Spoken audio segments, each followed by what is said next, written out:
Hey there, YouTubers. It's Justin. I am here to give you another episode of Fully Alive Lockdown. Now, last time I came at you, we were looking at Chick-fil-A, and we were in a Chick-fil-A parking lot. We were trying to figure out the best way to manage weight and enjoy that sweet, sweet Christian chicken of Chick-fil-A. Now, let me tell you this. Not only do we love chicken in America, probably what we actually love more than chicken is coffee. Now, if you're trying to manage your weight, you're one of 150 million Americans who are daily drinkers of coffee, you're going to have some issues because you're going to have to reckon with what you're putting in your body here.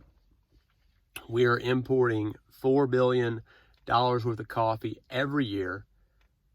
And you can't go anywhere without driving by these coffee shops. I just make mine at home. Usually I will make it at home and drink it, and I get to look at my family on my cup, which is awesome. Thanks to my wife for this awesome cup.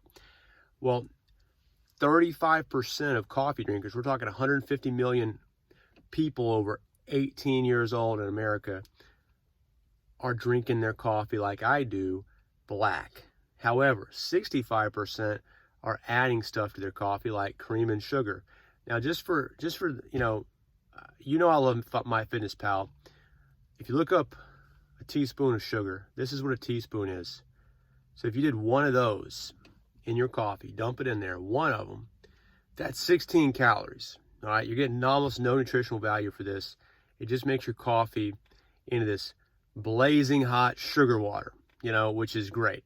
You love it. It tastes great. Blazing hot sugar water. That's what most people are drinking. 65% of people that drink out of the 150 million people over 18 every day drinking blazing hot sugar water.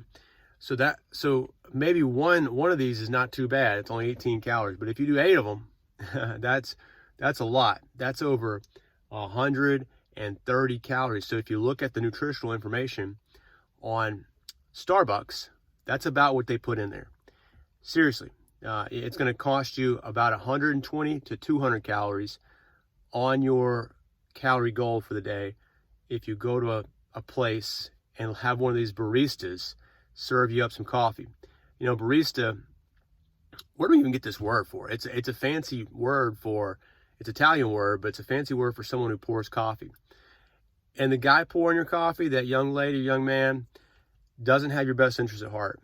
They want you to, Starbucks wants you to like this. They want it to be very pleasurable for you, very tasty. So they're going to overload the sugar and the cream. But you take your measuring cup, bring your own, have them use it. I don't know how this works in COVID, but either do it at home, figure out how much they're putting in there. One of these 16 calories of sugar, that's going to keep you reasonably within your calorie goals for the day if you're trying to manage that. But one way you can lose on this weight loss journey or gain a bunch of weight you don't want is to have the blazing hot sugar water instead of coffee. So say you just do one of these, and then you're like me, you consume a lot of coffee, maybe 8 cups a day, and you do 8 of these, just one per coffee cup, and you add some cream in there too. Man, you're really upping your calories there. So pass on the sugar water, on the blazing hot sugar water. Give it a rest. Wean yourself off of it. If you're doing 8 shots of these per cup, cut it down to 4. Cut it down to 3. Cut it down to 2. Gradually wean yourself off of it. It's going to help you in the long term. But that's how you do coffee and become more fully alive, so to speak. You start to feel better as you actually start to keep your calorie goals and your macronutrient goals, but you start to get more nutrition in those, more protein, more carbs, more fat. So I didn't actually go get coffee today. I drove by 1 million of them on the way to my class that I'm going to teach right now. But I made it at home and I didn't put anything in it. And you can do this too. It's a simple hack, simple way you can improve your fitness level.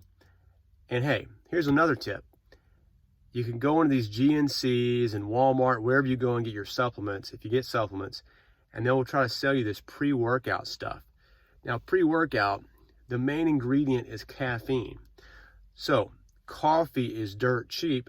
Just go in your kitchen, make you a cup of coffee about 30 minutes before you go work out, and you get a little shot of caffeine, way cheaper than this overpriced pre-workout stuff. And it's going to help you to get a little jolt if you need it. But the best way to be ready for your workouts and not need that is to get requisite sleep. Okay, we're getting off topic right now, but coffee, how do you do it well? How do you do it fully live? I hope that's helpful. If you got questions or comments, just leave them below. Hit subscribe. Let's keep the conversation going. And I am happy to help you guys become more fully live. I got to run. Take it easy.